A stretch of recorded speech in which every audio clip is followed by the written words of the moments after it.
Isang gabi, natutulog si Canor kasama ang kanyang asawa. Habang mahimbing siyang natutulog ay nakita niya si San Pedro. "Welcome dito sa langit." "Teka, patay na ba ako?" tanong ni Canor.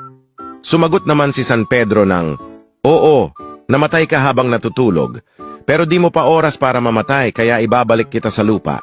Ang nakakalungkot lang ay di ka na makakabalik sa dati mong katauhan kaya mare-reincarnate ka bilang isang hayop." Biglang lumiwanag ang paligid at paggising ni Canor ay nasa kulungan na siya ng manok. Si Canor ay naging isang manok. Oy, baguhan! Kailangan mo na mangitlog kundi kakatayin ka ng amo natin.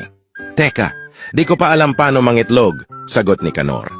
Kailangan mo lang umiri ng malakas para mangitlog ka. Sagot ng kausap niyang manok.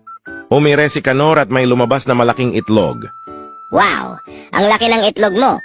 Iri ka pa ulit, may lalabas pa yan. Umire ulit si Canor at may lumabas ulit na napakalaking itlog.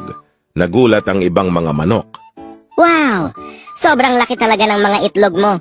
Sige pa, umiri ka pa, may lalabas pa yan. Umire ulit ng malakas si Canor at nagising siya sa suntok at sampal. "Walang hiya ka, Canor! Kadiri ka! Ba't ka tumatay sa kama?"